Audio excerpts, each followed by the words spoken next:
welcome. Oop, hold on. I did it again. Hey, sorry about that.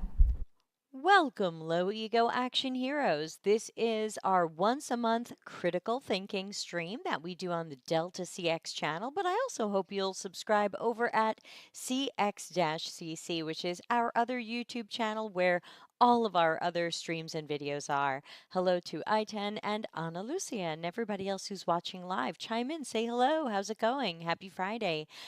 So, for those of you who might be new here, what happens is during the month, I collect things that you send in via the link at deltacx.com/links for the critical thinking stream. And then once a month, on the last Friday of the month, we get together and we go through them. And we are looking to see if they are meaningful, actionable, or helpful. Do they make sense? Are they true? Are they BS? So this gets a little spicy in places. Hello, Ross from Montreal. I don't speak French. I'll just say hello. So I'm going to be going through, most of these are sent in anonymously. So thanks to everybody who takes part in this show by sending in stuff. I don't know who sent in what, so thanks for putting our program together. So before I share my screen and uh, let's also thank our paid Patreon members. So remember, Patreon is kind of like my mailing list because there's nothing between you and me. No algorithms to not tell you the videos happening, no algorithms to not tell you about my articles. So you can join for free or you can join the paid version starting at as little as $1 American a month. So if you have enjoyed any of my content the last 4.5 years, hey, please come and be part of the Patreon at a paid or free level. All right, let me press all the buttons I need to press to share my screen. Okay, that looks right. So now I'm sharing my screen. Here's me. Here's the tip jar over here. Here's the chat room above me, and all I have to do is flip over to all the articles. All right. So these were some of the things that were sent in with some of the comments that you sent them in with. So the first one is 11 ways to make your company embrace UX research. And someone wrote, popcorn party? Really? Let's take a look. So this is from Medium. It's from about a year ago. It's written by someone I'm not familiar with, and it says 11 ways to make your company embrace UX research from skepticism to support winning over your colleagues for research success. Now, of course, I would be hoping that this is all about the value of research, that research has immediate and short-term and long-term benefits for the entire team and let's sell research because of this amazing value. But I get the feeling from the comment that's not where this goes. So let's see what these 11 things are. One, invite your colleagues to your tests. Sure, having people observe can be a great way to do things, and not just the tests, but the generative research as well. Popcorn party. You can't invite everyone to every user test. No one has time for this. Um, Imagine a user trying to perform some tasks in front of a big group of people. Your tests will be unreliable. You need to share your most interesting findings with your team. Organize a popcorn party. Get everyone together during the last hour of the day. Prepare some popcorn. Watch your video summary as if it's a movie premiere. I don't think that's as bad an idea as whoever sent this in seemed to think it was. I think first of all, it would be great if people wanted to get together and watch this and you didn't have to tempt them with free snacks. If you cannot get people to get involved with the research insights and some video clips without offering them free snacks, then I'm definitely concerned about what's going on there. I'm concerned about your job.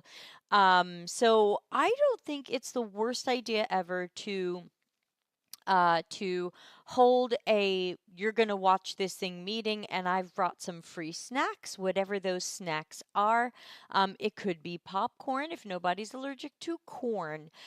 So I don't think this is as bad as someone must have thought it was, but I do worry that they won't come without the snacks. So I guess I would say first see if they would come because they're genuinely interested and you're getting their questions answered and you're making their jobs better.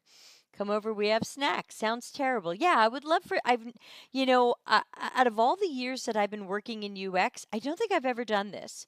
So it's not that I think it's wrong or bad, but I feel like you shouldn't need to do that. Let's see. Test the tests with your colleagues. A good way to educate your colleagues on what your test is about is to use them as early testers. Um, you can, but that sounds like, oh, I've never done that either. I've never said, I want you to know what I'm going to be testing, and we're going to do it by running you through the tests. I do collaborate with my team on planning and what we're going to be talking about or doing, but I wouldn't have them do it, and I certainly wouldn't consider, though, even if I did, I wouldn't consider them an early tester. I wouldn't consider that a real result. I wouldn't include what colleagues do in my results unless they are the actual end users, and this is an internal enterprise product. So, design your own methods. That's usually number 11, where it's like, now you make up something I haven't said yet. So I don't know why this is number 4. Conduct unconventional but engaging tests with them. I wanted to know if I could ask participants to sketch a UI on a blank piece of paper from memory and how much their sketch correlates with how much a feature is used. Why? What are we doing right now? Who does this help? I'm a little nervous about that. Create a community of practice or guild. Um, so if people in most departments are excited about UX work, we probably don't have to give them snacks to get them to come to a meeting to hear about things that research is doing. Lightning talks, design sprints, no. That's just going to be a no. That's a great way to belittle UX, to make people think that it's easily done with just some games and stuff. So, yeah. Anyway, we've gone over what the person who sent this in was most worried about. I would have to say I'm not loving this article, but I don't totally hate it. It's got some okay things in it, so I'll give it 2 dogs out of 5. It's okay. I call dibs on Mage for the Guild. Okay, there you go. Right. Please come and see our UX research results, and please bring your Lord of the Rings character cards.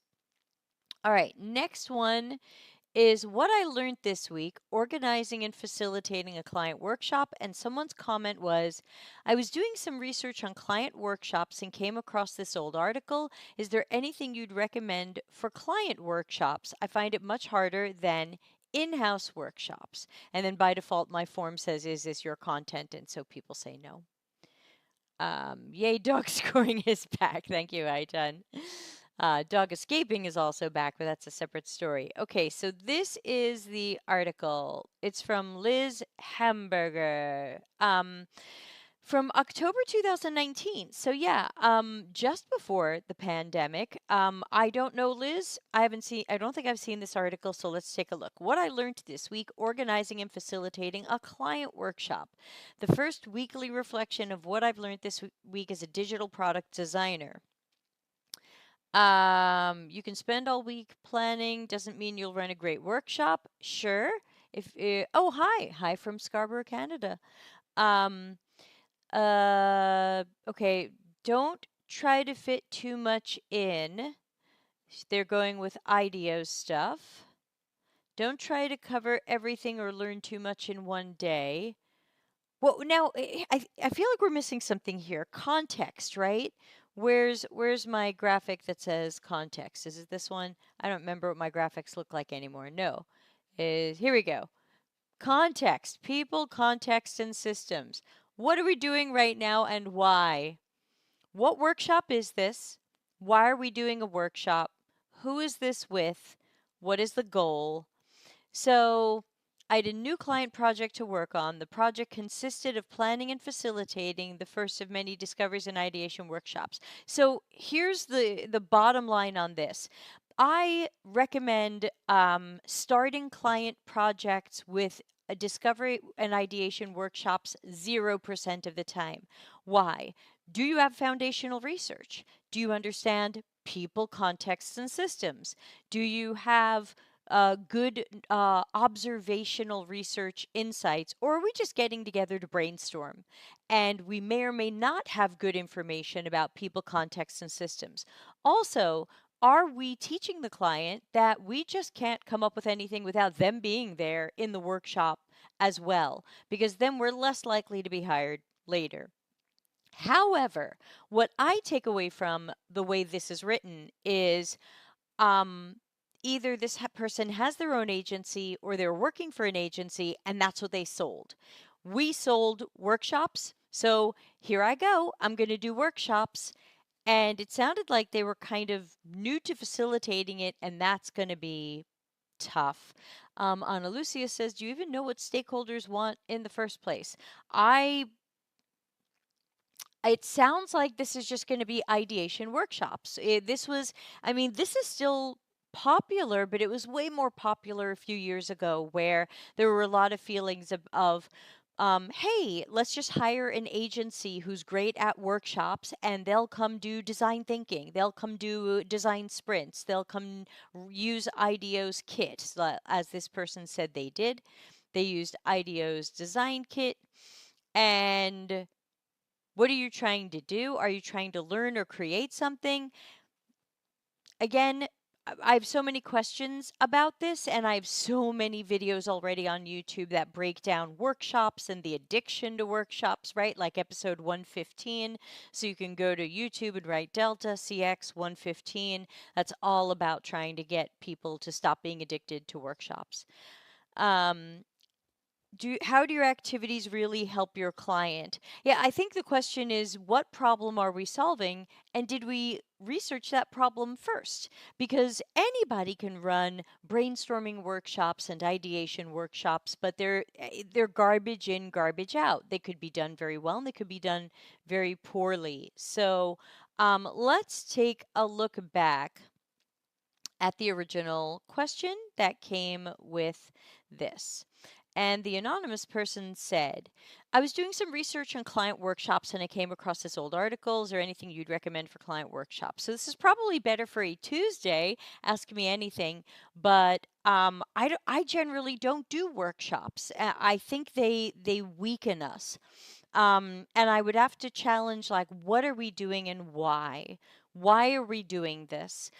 Because I'm old enough to remember when companies didn't do this. I'm old enough to remember when I or my agency or an agency I was working for got hired to find out the problems and fix the problems, and we didn't do it by workshop.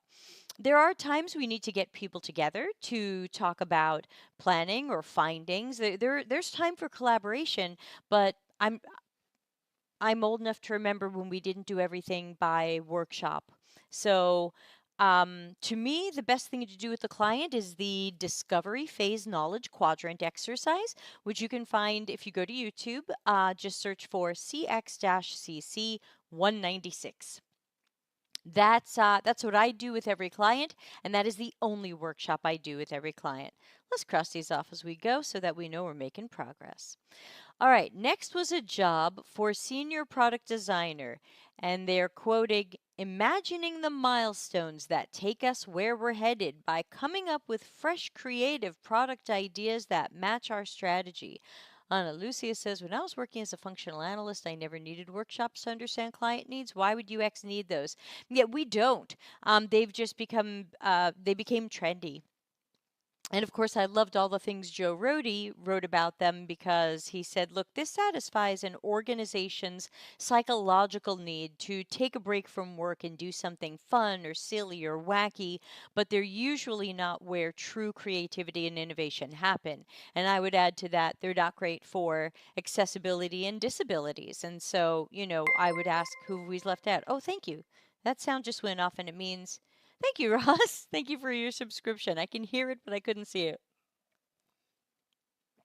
because I'm just seeing the screen and the blue column with everyone's comments. So let's take a look at this job. This job is evidently still online. It says they're a tech startup founded in Berlin 2 years ago. And with a proven track record, they have trust from over 2,000 investors who have committed $1 billion through the platform. Okay, I can't quite tell what's going on, but that's fine. Thank you, Ross. How the role contributes, and don't forget to subscribe to both channels because we're here on Delta CX once a month and on the other one the rest of the time. Thank you. How the role contributes to the company's vision, leading the way in designing our product experience and customer journey from inception, imagining the milestones that take us where we're headed by coming up with fresh, creative product ideas that match our strategy.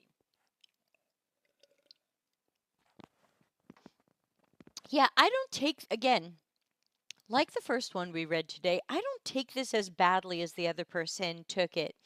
Um, the sentence is weird. I don't think it would be a deal breaker for me to not, I wouldn't go like, oh my God, I'm not applying to this. They said imagining the milestones. It is a very strange sentence, and I almost wonder if this was written or rewritten by ChatGPT because it just doesn't sound like something a person would say. Milestones are part of project management. Milestones are points in the project at which we have accomplished something larger. Maybe we've done a few tasks we planned to. We've now reached a milestone.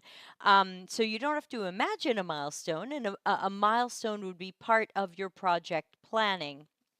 So, imagining milestones that take us where we're headed. And I also wonder if this was written by someone whose English is excellent, but not their first language. So it could just be something that's a little bit lost in translation. This is a German company, so that might be a phrase that makes more sense in German than it makes sense in English. So that wouldn't be. I don't think that phrase would be enough to drive me away from this job. I don't know who sent it in, but I don't think it's that bad. Ana Lucia says, if they need a break and do something fun, hire an animator or a psychologist, or I don't know, maybe someone from laughter therapy or clown. Yeah, right. Just have a popcorn party, right? Ana Lucia, just have a popcorn party. Forget these workshops. Hi, Andre. Good evening or good afternoon for you. I'm not going to go through this job because I think I found the piece that the person thought was strange. It is a strange sentence, but it wouldn't be enough for me to not apply to this job because I'm assuming it's either something that just got lost in translation or was a little bit overwritten by Chat GPT. You know, someone said, no, don't use that word. Try a different word, Chat GPT. And now it's imagining and just came off a little strange. So, no, this doesn't seem too bad. All right. Next one is from, I'm going to move this so I remember where the heck we are, is David Hamill on UX. Oh, no, sorry. It's a design challenge from a company called Menyala. Now, some of you saw the episode that we recently did about how there are many unethical and suspicious design, especially in design, challenges during an interview process that companies ask you to do work that absolutely helps the company. You're not getting paid, and they can then use that work for free and give you no job, no money, nothing. And when I asked my community, and of course you can join the community at deltacx.com/links, we've got Slack and 2 Discords. We would love to see you there, and we'd love to see these be more active. Um, I got in more than I could do in that webinar. So if you watch that webinar, I think we went through 4, but I think I got like 10. And the person who sent this one in said, "Oh, you didn't do mine. I was hoping you'd rip it apart." And I said, "I'll add it to critical thinking." And they said, "Yeah, I can't wait." So you don't have to name yourself, but thank you for sending this in. I did not look at this ahead of time, so I'm just looking at this now. I don't know who Menyala is, or if I'm even saying that right. So we're just going to skim through it a little bit. Thank you for your interest in joining the team. You've impressed the team so far. The goal of this exercise is to evaluate your ability to perform the earliest stage of the 0 to 1 phase of product design, determining what problems are worth creating a startup to solve within an opportunity area. At Menyala, we build products and solutions that will revolutionize their respective industries and potentially be the cornerstone of new industries. Really? And I've never heard of you? Well, interesting. As a venture studio, strong conviction for the product and service is imperative to designing whether it'll be built. In this case study, you'll be assessed on your ability to enable this process with effective research, pointed discussions, curated workshop exercises, and the ability to lead those workshops to effective outcomes. Okay, so for me, I would be noping right out of this immediately because this is, I mean, agencies get paid tens of thousands of dollars to do this work. Yeah, it's Ana Lucia says it's kind of empty. It wasn't totally empty to me. I get what they're going for, but I can also start to smell that this is not a short take home design challenge for a job. This is not just spend a half hour on it or just spend 2 hours on it. This is literally, they're asking you to do a full project that many agencies would be paid tens of thousands of dollars for, if not more. And that is where you have the right to say, I deserve to be paid for this amount of work. If you're not paying, I'm not continuing. And they're just going to pick, you know, I guess the more desperate people. You will have 4 days to prepare a response. The case interview is a 60-minute session during which you can share your findings. So I'm trying to figure out now. There's a difference in things like this. There's a difference between just show us how you would approach this. Just show us your process. Just show us your method. How would you approach a project like this? I don't think that's so bad, even though again I still believe in paying people for job interview challenges.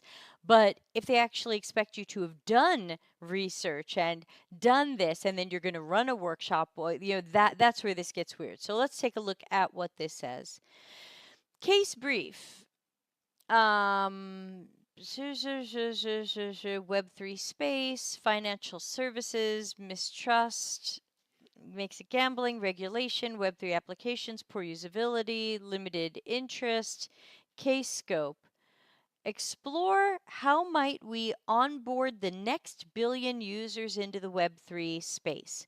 Please do thoughtfully narrow down the scope quickly as to which industry has the potential to leverage this opportunity in your case response. Yeah, so basically, remember, this is what this company does for a living. They find these new opportunities. They try to do innovative things, even though I've never heard of them, but they claim to be very innovative. And they're basically saying, do the real work. You will be assessed on the following deliverables: research plan and approach. Do showcase how you would choose and implement research methods, specifying scope, and eventually articulating a problem statement as well as potential concept. That again, that's where I would note out of this, because I'm not against the idea that someone might say, "Hey, how would you research something like this?" Then I could just say quite generally how I would approach research, and I'm not going to do the research. I'm just going to say, here's how I would start to approach this research. And they could go, cool, that's her process. But I wouldn't be able to articulate a problem statement or a solution because I didn't do the research. So it sounds like these people just get in a room and start guessing at stuff and hope they find something that 1 billion people, a seventh of the world, will want to use. Workshop outline and exercises. Curate and customize workshop activities that will enable key decisions and alignment for a team exploring the problem space to build a transformative product and service. Prioritization frameworks, templates, and stimuli. So, again, this is another design thinking, design sprint kind of. Now that you've articulated a problem statement, you're either going to run this workshop with us, or you're going to tell us how you would run this workshop so that you could get so that we're all coming up with the possible solutions. Keep the number of problems, problem statements, and concepts explored minimal as we are assessing the ability to conduct a vertical slice. Yeah, so again, this is something that companies get paid tens of thousands of dollars to do. This is not a fair or appropriate job interview exercise. I would recommend not doing it. Yes, we all want to get jobs. Yes, many of us feel desperate about getting jobs, but remember, the things you're asked to do in the name of interviewing give you a heads up of what working here is like. And if you're watching this channel, this is probably not a job that you would love, because most, if not all of us here, want to be problem finders and problem solvers. And it sounds like here we are workshoppers. So yeah, Ana Lucia says, I'm not even sure I could do desk research in 4 days. So yeah, meanwhile, you're supposed to take NFTs and blockchains and find the next billion users in a space that is highly controversial, extremely volatile, and seems to lose people more than they gain them. Ana Lucia, just curious, how would you refuse this challenge? I would just write back and say, thank you so much for allowing me to progress this far in the interview process. After reviewing the challenge that you have provided, this appears to be actual work done for your company who could actually use this work. This is currently considered unethical to ask or require people to do unpaid work that can then be used by the interviewing company. Therefore, if I'm not going to be paid for this work, I will withdraw from the process at this time. Because ultimately, let's imagine these people had narrowed down their interviewing process to 10 people. And that's a lot, but let's say there's 10. What would happen if all 10 said, we refuse to do this? This is unethical. Now, the company could go to the next 10 people who weren't their top picks, who aren't as strong, and say, yeah, you 10, you do this. What if all 10 said, we refuse to do this? And so the problem is, as long as there's a couple of people who don't mind, think it'll be fun, think it's interesting, feel like they have to do these things, feel desperate for work, companies can keep doing this because we teach them that they can. So it's hard. It's a hard decision to make, but I encourage people to find a polite way to say no to these. I think one was going around LinkedIn a few days ago. And I would just say, if there's another way that you can assess my process and my work and my approach that doesn't require this, let's please look into that. Otherwise, thank you so much for your consideration. So, yeah. That's what I would do. I did once nope out at a challenge point, but that was because when they gave me the challenge, I said, "Wait, before I do this, what does this job pay?" And they named a number that was half of what I was getting at the time, and I said, "Oh, yeah, I'm not going to do this challenge. That pay is way too low. Do you have any flexibility?" And they said, "Nope, that's what we're paying." And I said, "I'm making twice that." Okay, thanks anyway. So, you can find nice ways to say no. All right. Next, David Hamill. The comment says, how would you approach this? All right, let's find out. And you in the live comments, tell us how you would approach whatever the heck this is. So this is from David Hamill, who I think I am connected to, and I usually like his posts. So hopefully this isn't garbage. Hopefully this is good stuff. And this is from a few weeks ago, because again, we do this show once a month. And it says, here's a little challenge for UX researchers. How would you approach this scenario? You work for or with a bank. They offer bank accounts, loans, credit cards, and mortgages. The usual stuff. A team within the company has come to you because they've been asked to develop something for customers using generative AI. They've been given no steer about what that thing should be. They've come to you hoping you'll help them find a customer problem for them to solve with this technology. 1. What are your first thoughts about this project? So if you're watching live, answer these questions. Put the number first so I know which one you're answering. 1. What are your first thoughts about this project? 2. What's the first question you would ask the team? 3. How would you recommend they progress? I'll leave it a few days, then I'll give my answer to those 3 questions. To do the challenge properly, decide on the answer before you read any comments. Okay, so we shouldn't read any comments yet. We should do this challenge. So I've been in this situation before AI. So, for example, I remember when things like Amazon Alexa and Google Home first got really big, companies where I worked were like, oh my God, we have to make some sort of voice interactive assistant, voice interactive application. And without disclosing confidential information, I talked a Fortune 150 company where I was working out of doing it because it made no sense.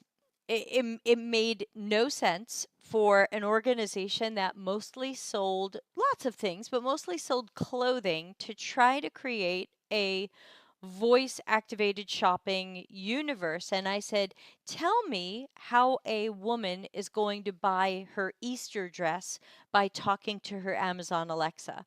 She can't see the dress. She can't see the cut. She doesn't understand what sizes might be right for her. And now tell me how she's going to find a matching dress for her daughter when she can't see the color. And a room full of men realized, oh shit, this makes no sense. I10 says, my first rebought is AI in banking, and fintech is an absolute no. Okay. Ross says 1 and 2. Are we doing this just for the sake of using generative AI to do something? What problem are we trying to solve? What opportunity are we trying to grasp? Yeah, I saw this again in another place where I worked. The company had just bought a chatbot company. So guess what, everybody? Can you guess? Yes, you can. They were trying to put chatbots everywhere. Thought, not rebought. It's a typo. Okay, my first thought. That makes more sense. So yeah, very often a company gets excited about a technology, and the question is, this technology is exciting. Where could we put it? And I always try to back up, and I definitely agree with a lot of you. Is what are we doing? What are we doing and why? How do we know that generative AI is going to solve a problem? So, what are your first thoughts about this project? My first thoughts about the project is that it's a technology looking for a solution, and it's a solution looking for a problem. And so, we are really swimming way out in the middle of the ocean on this one. We don't even have a solution that would require the technology, and we don't even have a problem that would require a solution that would require this technology. So this is definitely going to be a lot of tail wagging dog and carts before horses on Lucia says, why? What's the first question you would ask the team? I think I would ask the team, um, is the team under pressure from someone else in the organization to utilize this technology? And if so, why? Because very often that's what I've seen. Someone has said, generative AI is cool, get it into our stuff. I think another question I would ask the team is, have we cleared this with legal and whoever's our ethical body? Because sometimes legal comes back and says, we can't use generative AI on this stuff because it's going to take data to places we don't mean to. It's going to store data in ways we don't approve of. It's going to share data in ways we can't allow. So I think my first question would be, do we have legal, regulatory, and other and ethical clearance to even consider using this technology? Now I'm curious about David's answer. Me too. How do you recommend they progress? Slowly. Because I'm not a slap generative AI on everything person, and we've all seen those people on LinkedIn, so I'm a little bit more cautious. Other people are like, yeah, just put generative AI in everything. Email generative AI, walking down the street generative AI. Because I'm not that person, I would definitely want to be slower and more strategic about stuff. I want to make sure that we're not just slapping a technology on stuff like the company I saw trying to put voice ordering on whatever, and the company I saw trying to put chatbots and everything because they bought a chatbot company. So to me, you have to progress strategically. I also, we have to learn if the public trusts this. I don't want to start adding generative AI to our products if we happen to have a target audience that would be afraid if we said now with generative AI, and they would be like, "Oh my God, what is that?" I had someone a year or so ago refuse to sign my research consent form because my research consent form didn't. I mean, this was maybe 2 years ago. Didn't say that the research sessions would not be used to train AI. So I was like, oh my God, of course they're not going to be used for that. So I added that to the consent form and then they signed it. So it's like we have to remember that not everyone feels good about AI or generative AI. So maybe step one is internal stuff, talk to legal, ethics, a couple of other people, then maybe a preliminary research study to see if our audience trusts this, wants it in the product, etc. It's like LinkedIn adding reels and videos just because TikTok did. Okay, here's my answer. Okay, we have to go to another post. My first thoughts are this is what I call a technology first project. Hey, I did pretty well. I said we have a technology looking for a solution, looking for a problem. The focus is on building something in a desired technology. In 20 years, I've only been involved in one such project that ended successful, the rest flopped. Number two, why? Or what is the main reason for the project? Yes, we all said this, so we all win. If they had the choice of solving a user problem without AI or building an AI product that wasn't a success, which would the company choose? That's usually the real choice on the table. That's a great question. I think it's a good conversation to have with your company to say, what if we could solve a real user problem, but it didn't have AI? Would that be okay? Or what if we built something with AI, but it was a failure? Would that be okay? Would we look back and say, we're glad we did that? There's actual merit in building something just for the exercise. Otherwise, how do you learn how to do it? But that shouldn't come with the expectation of it being successful, right? That's where this should be R&D, research and development, and not just, ooh, let's get something out to the users right away. Number three, some of you said they'd run a mile from this. I don't think that's helpful. Yes, exactly. If the company is asking us to do stuff, we can't just run away from it or refuse to be a part of it. I agree that's not going to help.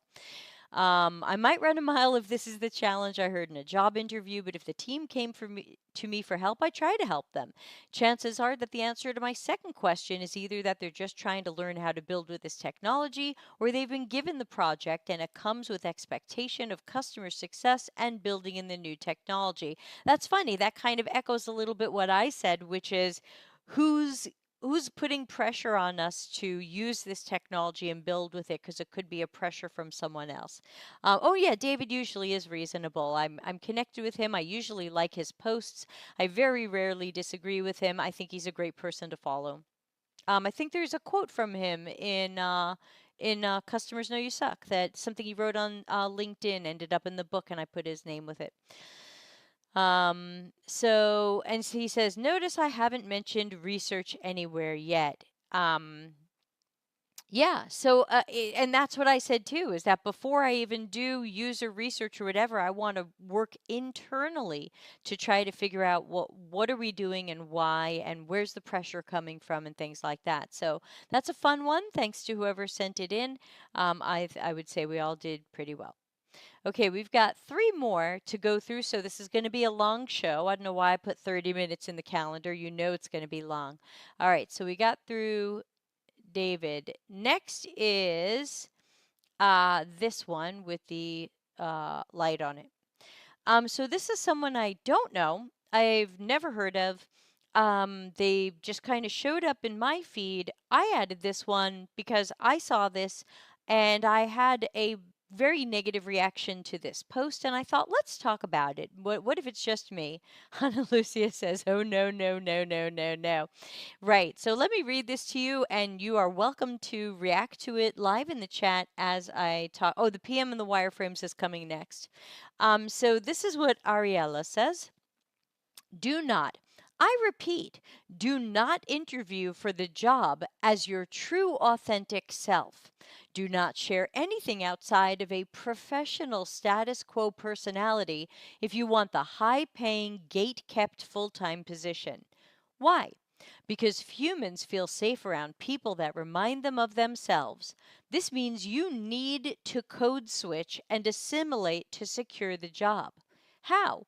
Speak their language and use their jargon, dress like them and follow their dress code, show a similar passion for their mission and vision. Obviously, this is problematic, but it's the ugly truth you need to be successful in your job search. So until humans are removed from the interviewing process, which is upon us, take my advice, get hired, and make the system work for you or make a change. I don't think the comments agreed, but let's see what you think of that. Meaningful, actionable, helpful, good advice. Ross says LOL. I10 says, I have one word for you, diversity. Ross says this almost feels like satire, but since it's from LinkedIn, probably not. I agree, Ross. At first, when I read this, I figured this was going to be one of those deceptive headlines where she starts out saying, don't interview for the job as your true authentic self, and then when you expand it, it'll say, well, that's what people tell you, but I'm going to tell you the opposite. I thought it was going to be, everybody say it along with me, clickbait. But no, it turns out that's her point.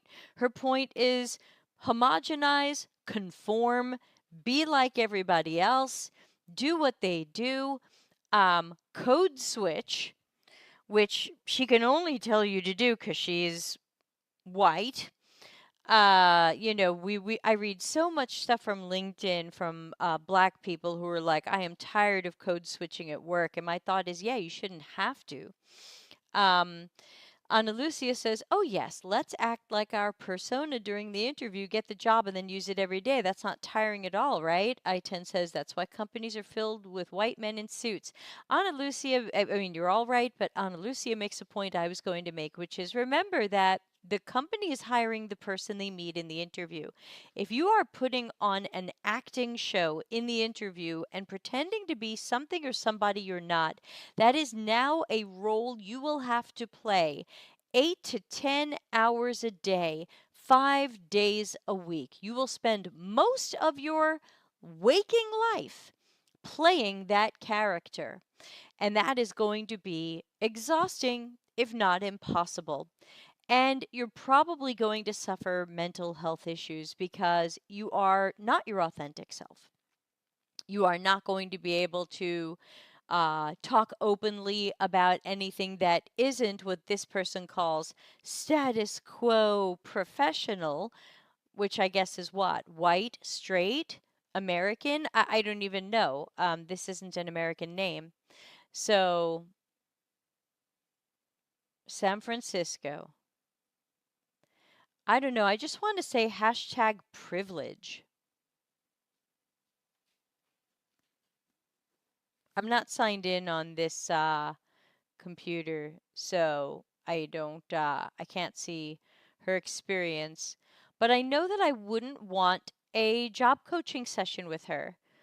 Women who are ready to land a full time, high paid product design position by losing their authentic self, by blending in with everybody else. Everybody's always writing to me, how do I stand out? How do I stand out? Evidently, by not taking Ariella's advice, because she wants you to blend in. Do not stand out. Whatever you do, don't stand out. Code switch, put on a show, assimilate. And in fact, these to me are words that whisper to very specific communities. Anybody here from these communities who hears that they're being whispered at? Assimilate is something we say to immigrants. Code switch, I most often see referred to from the Black community, though I'm sure it's for other communities as well. Um, I I hear some things in here that I don't feel good about because I think there's whispers to certain groups. So Ariella, no thanks. She sounds like someone from a migration agency. Yeah, just fit in.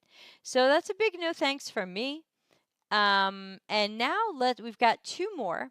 One is the Product Manager's Guide to Wireframes. Some of you saw this on LinkedIn. Some of you brought it up in our Slack community. I actually had a conversation with Akash the other day, and I learned a little bit more about the perspective he's coming from. But let me say very clearly, I didn't hear him say anything that I felt like I agreed with.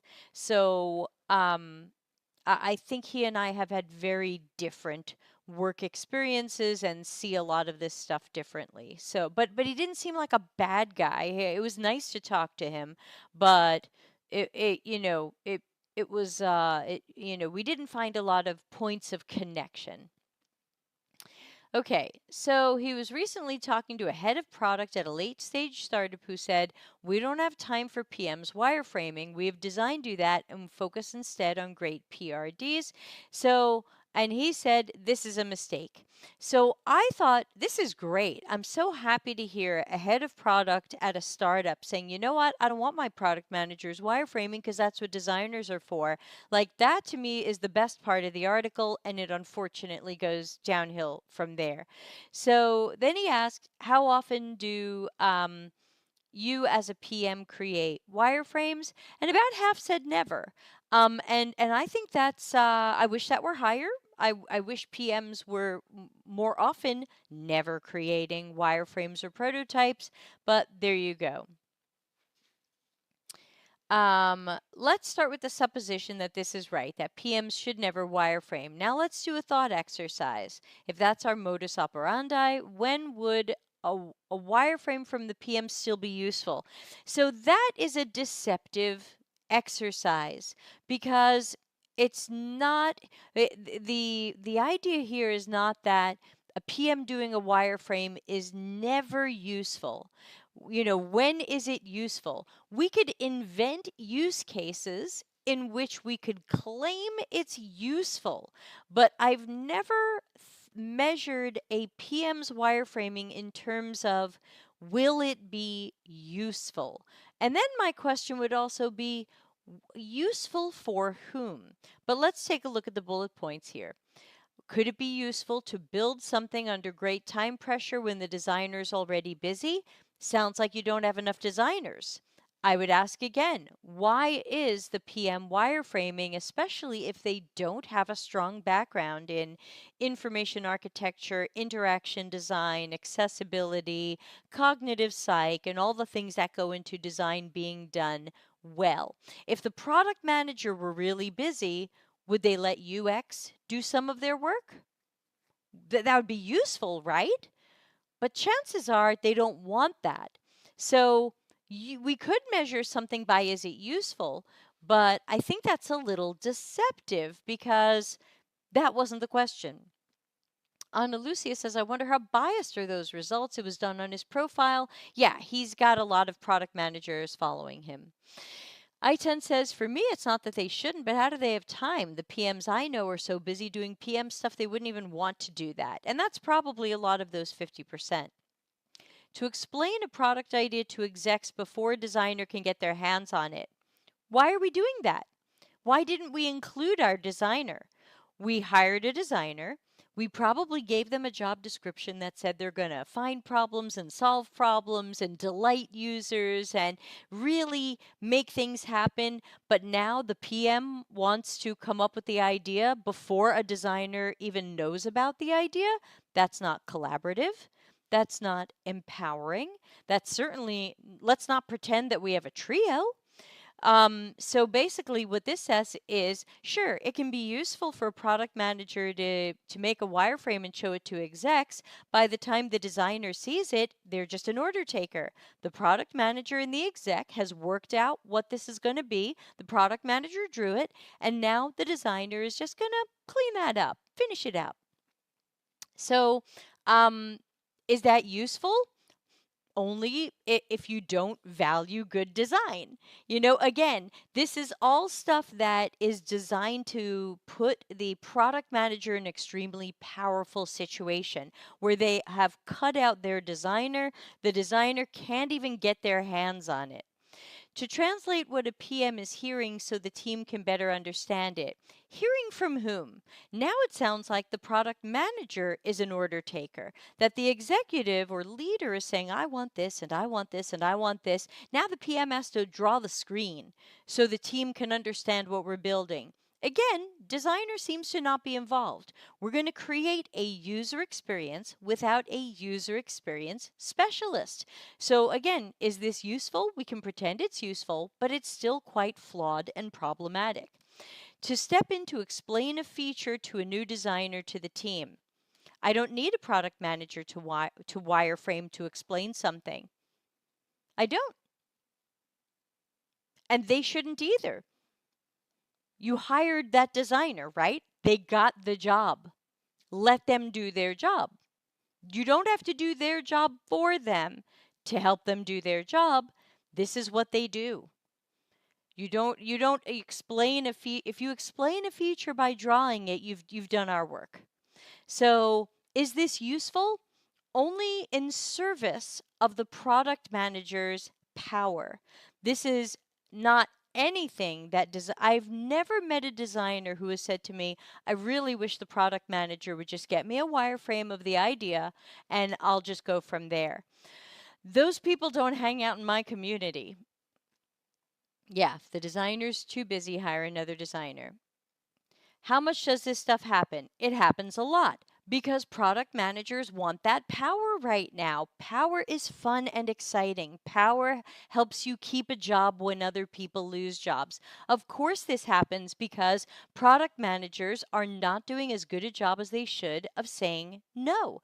They're not good at saying, no, I shouldn't be the one to wireframe this. We have a designer. Or, no, we shouldn't just go with an executive's idea. We have to make sure that there's real value to the user here. We have to make sure that we understand a problem from a user's perspective and we're not just doing stakeholder ego projects. Every single product org I've led, design resources are strapped, which again, see my 8 zillion articles on how we cause these problems. We cause these problems by not hiring enough designers. And so it's a self-fulfilling prophecy. I have a Medium article on how UX is a bottleneck as a self-fulfilling prophecy. We don't hire enough designers. Then we say, uh-oh, there aren't enough designers. And then the product manager says, well, shit, I better look like I can do everything here so I don't get fired in the next round of layoffs. I can wireframe. The designer is so busy. I'll wireframe that. Really, to me, the best product manager fights for the budget to hire more designers. It's that simple. Those are the people who prioritize speed over quality, outputs over outcomes. I agree, Melanie. 25 to 75% of big features is probably the right answer for most PMs. I don't even know what that sentence means. And that group doing them for 100% of big features group is probably doing something right. I'm thinking that he didn't read this out loud before he published it because I feel like those sentences don't even make sense. 25 to 75% of big features is probably the right answer for most PMs. Oh, I think he's talking about back up here of his, no dogs for this article. I think he's talking about this. And people who are doing wireframes for 100% of big features are doing something right. And again, I disagree, but I come from the perspective of designers should do design, and other people doing design are usually not good at it. Sometimes they are good at it. It's not going to be an always type of case. But to be a PM should be fighting for for designers to get budget. So, what's the difference between a wireframe, a mock-up, and a prototype? Okay. Um, where did they get this from? So, wireframe, product team use, purpose, creator, effort. See, this is weird. So how did they decide that a product manager can do wireframes, but they're not going to do a mock-up and they're not going to do a prototype? So many of you have come to me and said, "My product manager is in Figma prototyping." So it's like uh a lot of this doesn't even make a lot of sense to me. I feel like this person just discovered wireframing, but they're like so late because I remember going to a conference in 2014 that said wireframing is dead, we should be prototyping. So, like, this person's just discovering wireframing and they're like, "Oh my God, we should be doing this." Because it's an earlier part of the process. And it's like, what? Why I love wireframes. Okay, so this is a low fidelity wireframe. According to this, it's an early Spotify. Um, if I saw this in someone's portfolio, I'm not sure they would get the interview because this is actually not strong work. I mean, the edit button at the top left for an app paradigm, I don't think that would have even matched iOS 4, iOS 2 paradigms. That doesn't seem right to me. Maybe I'm just not remembering it correctly. Epic Games didn't have UXers back in the day. That answers a lot of questions. Should PMs wireframe at all? No. To me, this is an easy one. No. And it also matches things like, hey, PMs, how often do you want UX working on the product strategy and roadmap? Usually, a product manager says, ooh, I don't want anybody else working on product strategy and roadmap. That's my territory. I get it. Oh, that's a gong. We're going to keep going. Once you agree on the problem to solve, how many ideas do you need to work through to come up with a good one? That is a false question. And it also asks the question of how did you find the problem that you're going to solve? Because it sounds like once you agree on it, so this is an internal conversation. Are we working from good research, or is this a stakeholder ego project or something else? How many ideas do you need to work through to come up with a good one? I normally only start with one. I start with one or two. So to me, the winner of design is not how many. We should never measure design by how many ideas you come up with. It's the quality of the ideas, not the number of them. And that's why I don't love some of those design thinking, design sprint exercises where you just have to come up with the most ideas possible. People are just making crap just to have made a thing. So, how many ideas do you need to work through to come up with a good one? Uh, that can't be known. There are things where the first idea was great, and there are things where the 100th idea was still bad. So this is unknown. What should the aperture of your discussions with executives be? That's a question for product managers. Are product managers being strategic and pushing back on executives who ask for bullshit? Or are product managers just executives' order takers, where the executive says this and the product manager just wants to start wireframing it because they can't think critically? The designer is not allowed to think critically. Now we're just going to make what the executive says. And in that case, why don't you have the executive wireframe it and hand it to engineering? We don't even need the product manager. The executive, give the executive a pencil and a piece of paper. Give them Figma. The executive can draw it and hand it to engineering. Should PMs be full stack? Depends on what your definition of full stack is. Do you think PMs should be marketers? Do you think PMs should be writing code? Do you think PMs should be doing quantitative research and statistics? What is full stack? And if you think that I keep telling PMs, if you think that adding UX work to the PM's job description is going to let you as the PM do more stuff and be less likely to be laid off, you are going to lose your job to the people in my community who can do it better than you. The more product manager jobs ask for UX research chops and experience or UX design chops and experience, the more my community is going to get that job and the less a traditional product manager is going to get that job. Once you agree on the problem to solve, how many ideas do you need to work through to come up with a good one? In my experience, a lot. Okay, so that's you. Um, but what about a well-qualified designer? Because how many tries does it take for me to do a really good spaghetti carbonara? A lot. But an Italian grandma, she learned that when she was 8. She probably didn't get it very wrong very much. So could it be, is it possible that it takes you a lot of ideas to come up with a good one? Now, again, I'm going to say some very judgmental things. I don't know this guy well enough to know if any of these are true. I'm just playing devil's advocate. Does it take you a lot of ideas to come up with a good one because you don't have good ideas? Because you're not creative? Because you don't understand the problem well enough to come up with the good ideas? I still don't see why you should be wireframing. None of this is doing a good job selling me on wireframing. And in fact, it makes me worried that you're going to be slow because you need to come up with a lot of ideas just to find one good one. It's best if they are divergent ideas. That's a good buzzword to say. It gets divergent into this article, but, what does it really mean? PMs tend to be better experts of what execs and the business wants, only if they don't tell designers what they know. So remember, product managers want everybody to tell them the things. They want execs in the business to tell them things. Strategists and analysts should tell them things. Marketers and sales should tell them things. Researchers and designers should tell them things. But then magically, when they know stuff about execs in the business, do they tell us this stuff? No. Very often they don't because it's a power play. They hold on to it for themselves.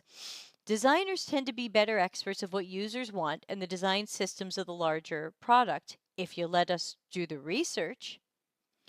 PMs make basic business driving wireframes. Designers make beautiful user friendly wireframes. Wireframes are not necessarily supposed to be beautiful.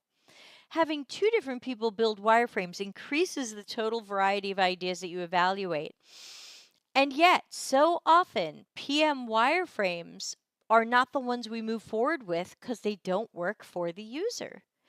To me, we have to take a look at what solves the business problem and solves the customer problem before we're wireframing.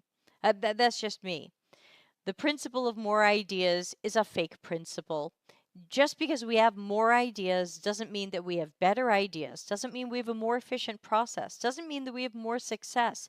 It just means we're doing more stuff. And that could be risky or wasteful stuff, so I'm not sold on that. What people do versus what people should do. Most teams have to compress testing phases to ship. This is not data. These ideas need to be okay, so now I just feel like we've got a lot of buzzwords here and this is not very actionable. This is not going to win for meaningful, actionable, helpful. So what does this mean? I should make 9 wireframes instead of 2? How's that going to be better? Based on what? We don't know. CEO asks, how are things going? VP of Product says designers are starting solution explorations and we'll hear more at design review in 3 weeks. That could be a reasonable thing to say Maybe it's 1 week. Maybe it's 2 weeks. I can't find anything wrong with that sentence.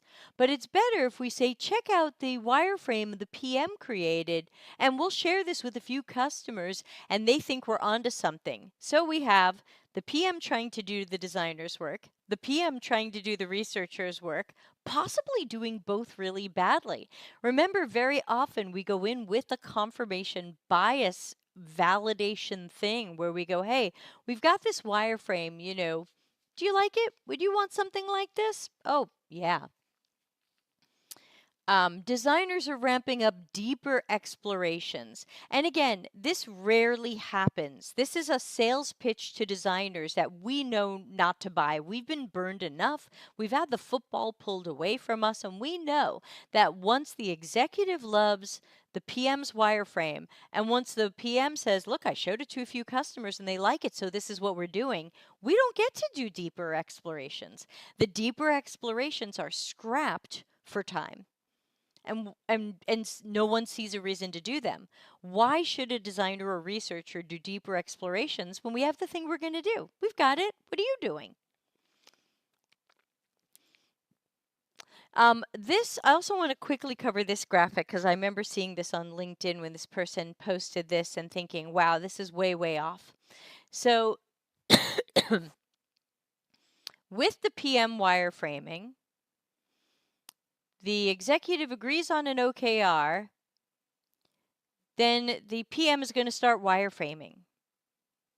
Then we're going to look at the problem, and then we're going to look at the solution. So again, there's a lot of double diamonds on here, but they don't totally make sense because I don't understand what problem exploration the product manager is doing, and I don't understand why the researchers aren't doing it.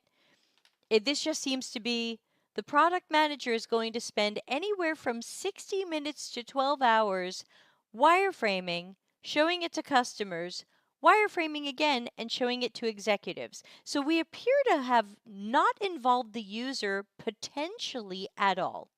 This is not user-centered design. I'm not sure the user was involved. They might have been, but possibly peripherally, or hey, we have a survey that says a thing. Like this might not have good qualitative data. The interesting thing is that where this person says without PM wireframing, they still show the PM leading this process. Which again, this is the power grab that we're all dealing with right now, where no matter how much we say empowered teams and we say a trio, the product manager says, mine, mine, mine, mine, mine. I talk to the executive. No one else gets to talk to the executive. You can't come to those meetings. You can't sit in on those meetings. I'm not even going to tell you what happened at those meetings. I understand the business problem. I'm going to start drawing. I think this problem is the business problem. I don't think this is a customer or user problem. I think in this case, we are drawing screens to make something that makes the business happy, and we hope a UX designer will adjust it in some way to make users happy.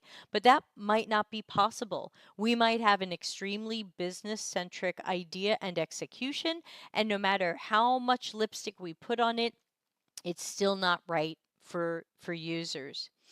So yeah. So ultimately, I think that I don't think that a product manager who doesn't have extensive design experience and education should be telling people how to wireframe. It makes as much sense as me teaching people how to be a product manager when I've only had one job as a product manager for 6 months.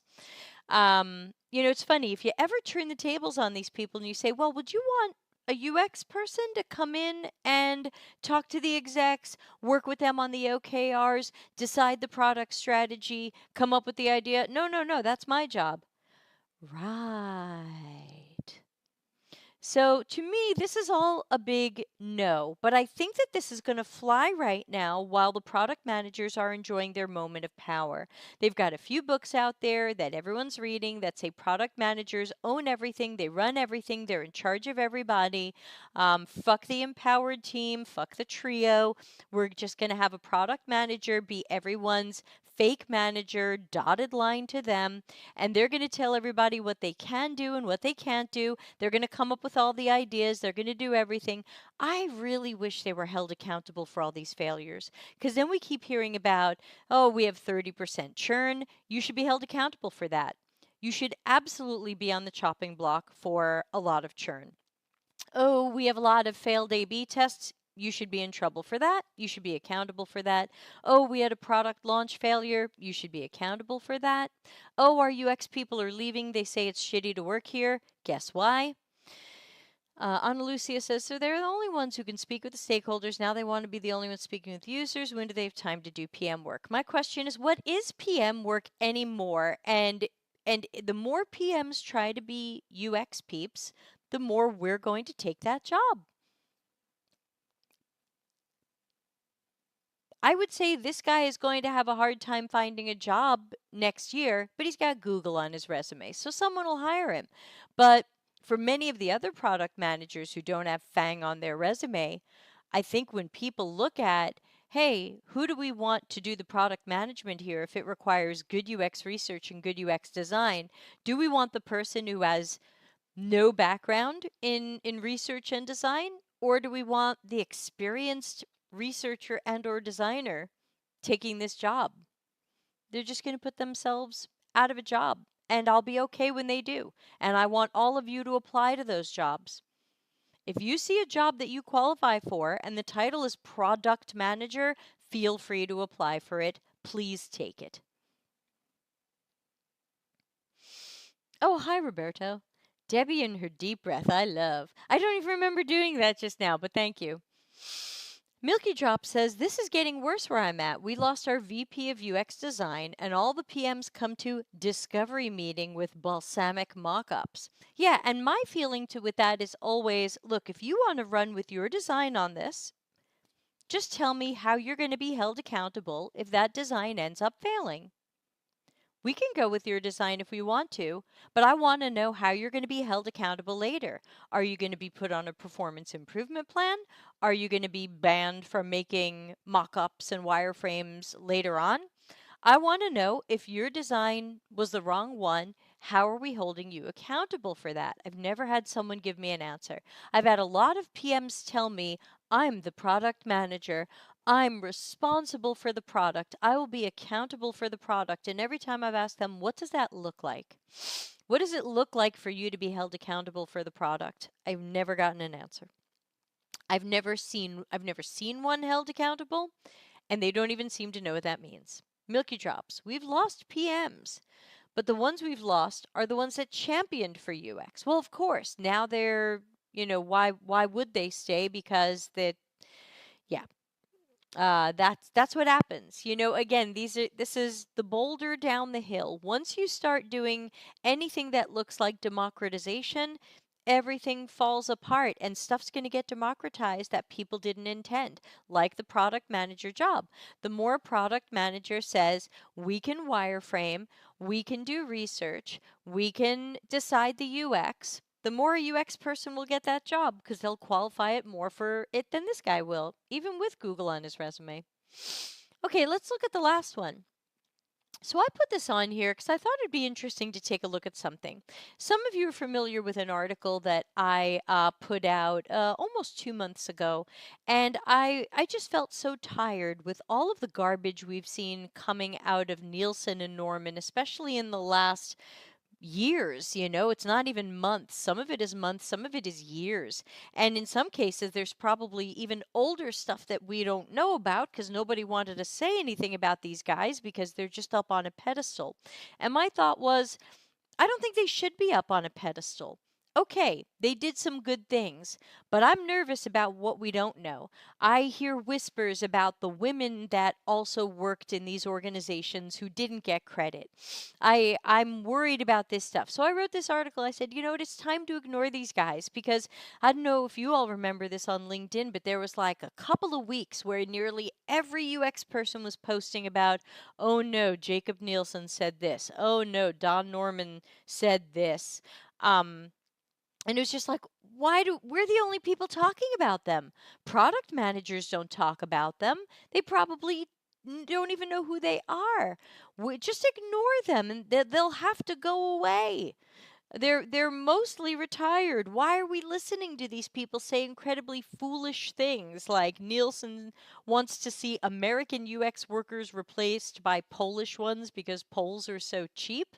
And then I had it, like I'm like, why did he pick Poland when there's so much fantastic talent in like Nigeria and Brazil? Like if you're going cheap, why didn't you say India, Brazil, Nigeria? And then just on a hunch I googled like, what's the whitest country on the planet? It's Poland. So, y'all know I wrote this article. I feel very done with these people.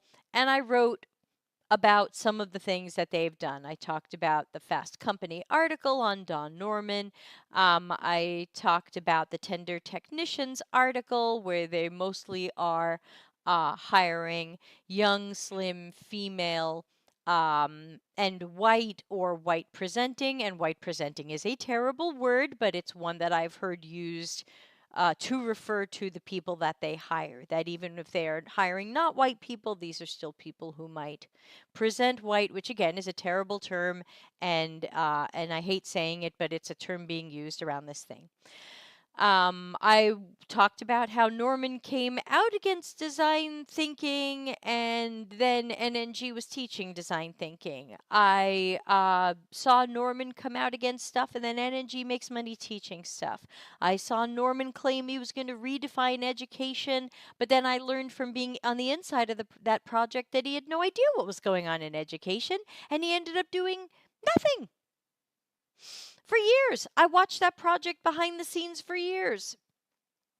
I just wrote and wrote and wrote a long list of things that they've done and not done and done weirdly and so on. I said, you know what? I'm done with these people. They come off their pedestal, and whatever they did that was great. That's nice, but I can't.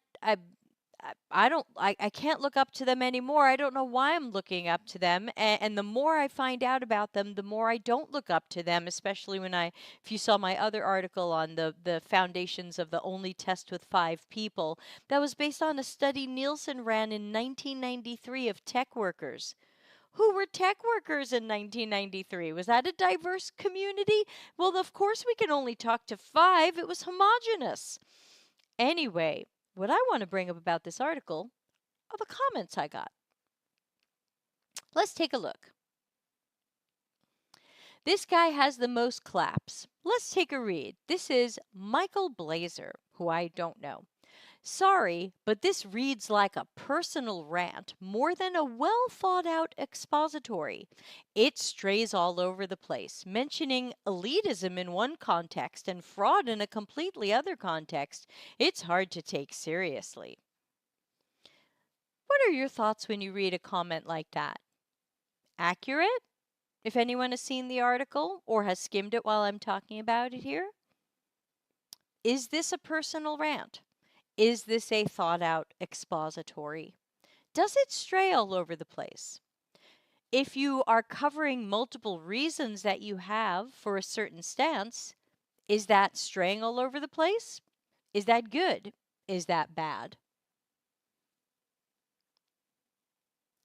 So it's a personal rant, and it's not well thought out, but it includes elitism and fraud. But we can't take it seriously. Anybody want to put some thoughts in the chat on how that comment sounds to you? I welcome anything you say, including this guy's totally right. Let's hear it.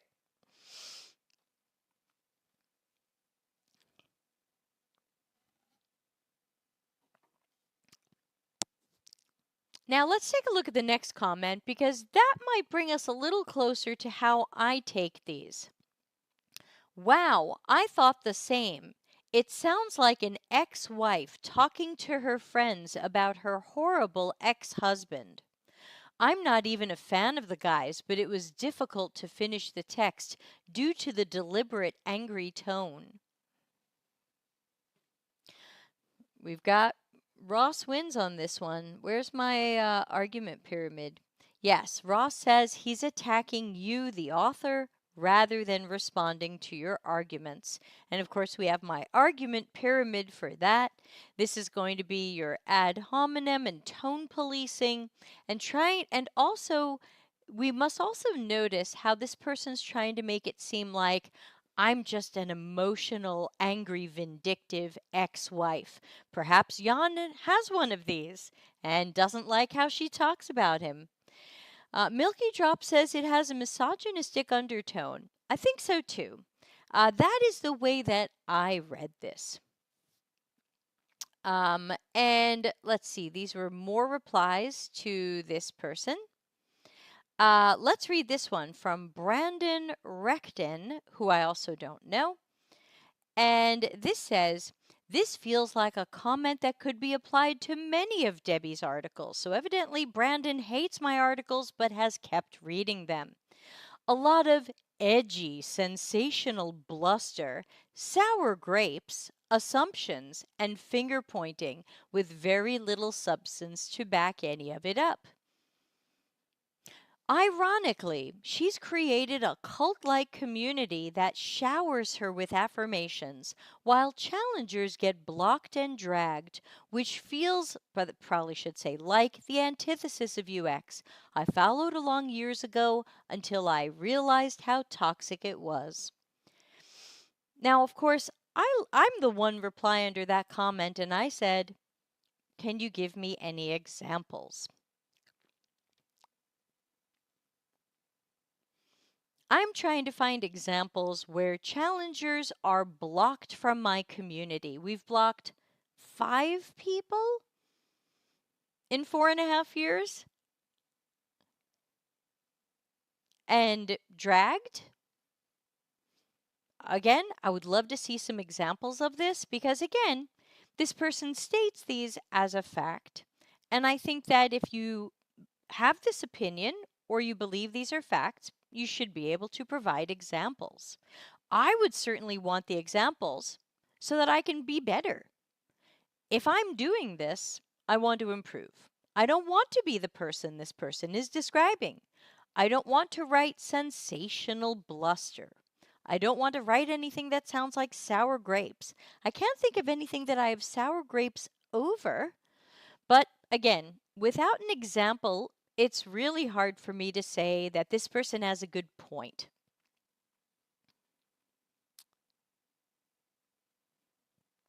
And finger pointing with very little substance. I feel like at this point we've got the receipts on Nielsen and Norman. And when I posted this article to LinkedIn, I even got some people writing in and saying, look, I've known for years, if not decades, that these guys are dicks. I can't say too much, but let's just say there was this time when. So, you know, I think people are having trouble with this. That's fine. For Brandon, I would say you should probably stop reading my stuff. It sounds like it's bad for your health. It sounds like you don't enjoy any of my articles and you don't get anything out of them, and you just think that I'm bluster and sour grapes and assumption and finger pointing and I don't know. So I can't say something funny like, how many of you feel like you're in a cult? Because that doesn't make sense. No one ever feels like they're in a cult. Rarely. But of course, I don't want a community where challengers are blocked and dragged. We've only blocked 5 people for gross violations of conduct in the community. Who I tend will remember the guy we fought a few years ago, who I banned, when he said racist stuff about Darren, and I-10 and I came to fight this guy, and the guy claimed he's not racist, and in fact, he told us no one from Romania is racist. It got really strange really fast, and he was doubling down, and we blocked him. So I don't know. I would like to welcome challengers. That's how I get better. Yeah, that was horrible. Yeah. So that's who gets blocked. I think the only person I drag is Spool. I'll happily do that. Admiration and respect equals a cult. That's a new one. Yeah, I mean, I think everybody knows you can leave the Delta CX community at any time. You are free to go. Like Brandon says he left. Evidently, it's not. I am evidently bad at running a cult because Brandon left and I didn't make him stay. I'm a bad cult leader. I am bad at this. So I think it's always interesting when I write some of these articles and I find the men show up to disagree, and the words that they use and the tone that they use. It's very, very clear, when they say, oh, I mean, my favorite is, I sound like an ex-wife talking about my horrible ex-husband. Here's the interesting part: if we really break that sentence down, this person has a horrible ex-husband, which hypothetically means the ex-wife is correct in characterizing this person as horrible. But that's not, but again, that just makes it sound like it's emotional, or I'm just some sort of scorned woman. We're bringing in the usual tropes that are meant to distract people away from the facts and evidence that I offer in the article, and some opinions. It's not all facts and evidence. Some of it's just opinion, and you can certainly disagree with it. But I think it's always interesting to see the terms and words that people use when talking about a woman. Let's say a man had written this article. Do you think that they would say, wow, this sounds like some bitter guy talking about his ex-wife? Jeez. Do you think that's how it would look? Do you think that's what someone might say? Do you think a man would show up to a man's article and characterize him that way? Do you think if a man had written the identical article, that someone would come by and say, this is just a personal rant? Rant's a very carefully chosen word. It can't be personal. I don't know either of these guys. It's completely business related and professional. It's not personal. I don't know them. I haven't met them. I didn't date them. I've never taken a class from them. It can't be personal. But it's really easy to make it seem like what Debbie says can't really be true because she's just on a personal rant. These are things that we say when we want to try to cut someone down. Milky Drop says, also when they say N&G has a place in design history, it's important to question who wrote that history. This narrative can often give undue credit to outdated figures and beliefs. Yeah, absolutely. That's why I've been saying I have a lot of questions about what happened in the 80s and 90s when UX was being formalized, because there were women there. I've heard about this. It wasn't just Nielsen and Norman, or Nielsen and Norman and a couple of guys. There were women there too. These people were scientists and psychologists, and maybe it wasn't the most diverse group, but I'm under the impression that there were women there, and magically we don't know their names.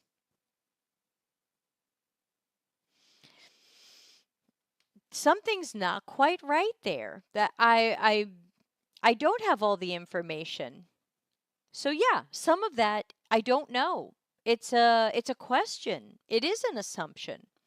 But there's definitely plenty of stuff in the article that is facts and evidence. Now, you don't have to believe it. Just because it's facts or evidence doesn't mean you believe it or you like it. Sure, I get it. When heroes let you down, it's very, very tough. For some people, those heroes are celebrities. For some people, those heroes are mentors and coaches. For some, they are family members and parents. When heroes let you down, it's very, very tough. And I think not everybody is going to deal with it in a way that they might be proud of later. Would those guys like to go back and change what they've said? Maybe, maybe not. Lots of people pressed like. So maybe they're still proud of it. But I always say, is this something, if these guys have a wife or a sister or a mother, is this something that they would say to them and still feel good about? Maybe they would. If this article were written by a man, if this article were written by David Hamill, who's just super neat. If this article said David Hamill, Nick Fine, would someone say this is just a personal rant? So I think we always have to take a look at these things, and you have to do the same with my article. Go through my article. Look for what's meaningful, actionable, helpful. Look for what's true versus what's an opinion. These are all fair things to do. But the other stuff to me is still strange. The people who say I run a cult, it's so strange to me because I definitely don't want to run a cult. Like, how do I not run a cult less than I already am? If anyone has any suggestions on anything that I could do differently so that our community would be less cult-like, I'd like to hear that. But it's also weird because I don't think it's cult-like. So I'm trying to make it less of something I don't even think it is. But again, if you have some input on this, please tell me because maybe I have a blind spot here. Ana Lucia says, look, we're human. Like every human, we change. Even our heroes or celebrities are entitled to change. People should accept. Not every change is good and should be able to let it go. Stop clinging to an ideal of a person, not even healthy. Milky Drop says, this call is literally called critical thinking. I'm pretty sure that's anti-cult like. Yeah, I don't know. I don't know what to do, but I'm always so kind of put out these things about me that they claim are facts. And I have trouble seeing it. Like, Debbie's got a cult-like following, and my thought is, I've got some sort of following, but I don't think it's cult-like. I wouldn't want it to be. Like, let's make sure it's not. When people say, "Oh, anyone who challenges her gets banned and dragged." Oh my God, if I do that, will you all please call me on it? The people here right now are some of our most active community members. If you see me banning people for challenging me, will you please say, "Hey, you're doing that thing you said you didn't want to do?" If you see me dragging someone for disagreeing with me, will you please say something to me? Because that is not the person I want to be. I thought I wasn't that person, but if I accidentally am that person, would you please tell me? Yeah, exactly. You don't have to agree. I always say if 85% of people agree with 85% of what I've said, I'm doing okay. I don't expect people to agree with me 100%. I don't agree 100% with that guy over there, and he's super.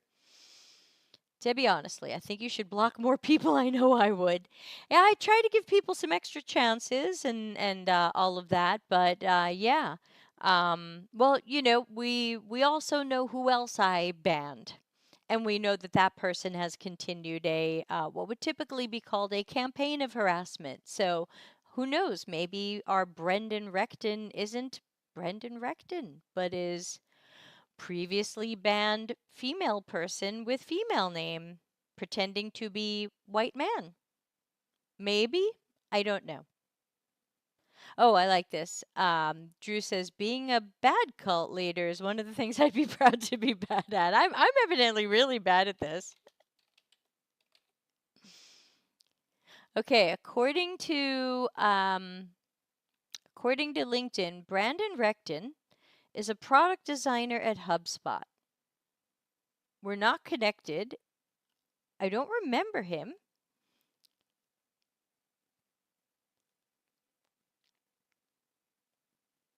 He's got a certificate from Nielsen Norman Group, so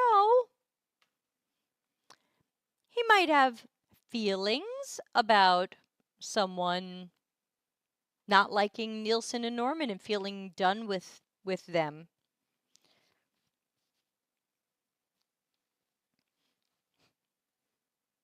Anyway, good to talk about these things just in case.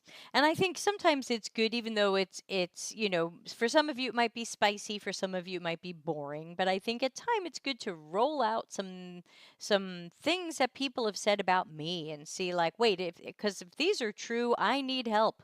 I need your help to become a better person, because the way that these people describe me is not the person I want to be. So Brandon, if you're out there, give me some examples of where I've done this, because I need help being a better person. Iton says, lol, HubSpot has a book written about their cult-like culture. How ironic.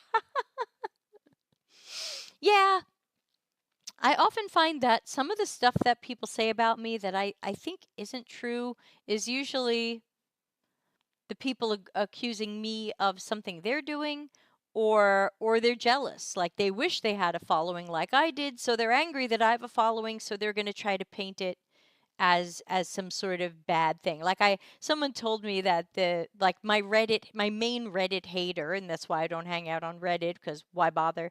My main Reddit hater likes to say that I prey on juniors. And I'm always thinking, like, can I get an example of that? Like, I probably wouldn't mind you saying that if there's an example of that. And nobody ever asks this person for an example of that. Ana Lucia, I'll ask my therapist if I'm in a cult. Don't worry. Yeah, thanks. Please double check. So when people say, like, when my Reddit hater says, like, Debbie Levitt preys on juniors, I'm always like, wow, I can't think of anybody who offers more stuff for free than me. How do I don't want to prey on people. Oh, thanks, Ross. You made it to the other one. If someone thinks I'm preying on anybody, could you please tell me so that I can not be that person? So whenever I see these strange things that some of you send me from Reddit, I don't know why you bother. My thought is always, can someone please give me an example of that so I can use that example to find where I'm doing this wrong and become a better person?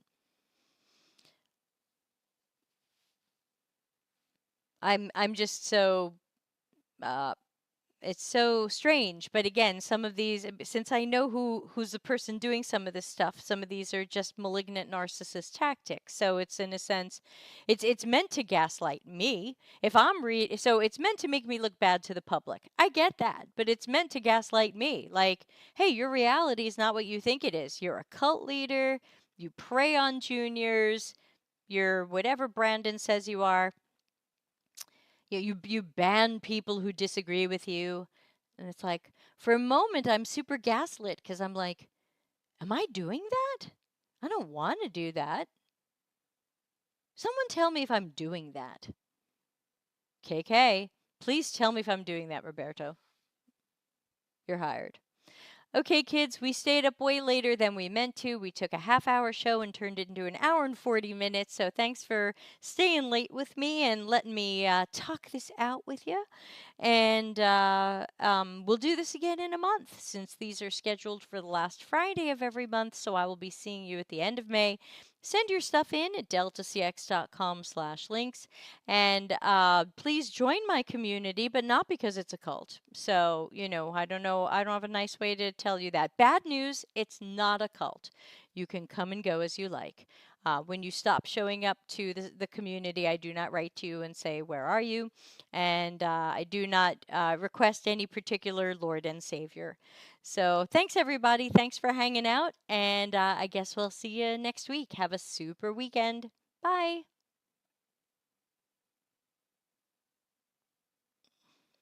Thanks, Ross.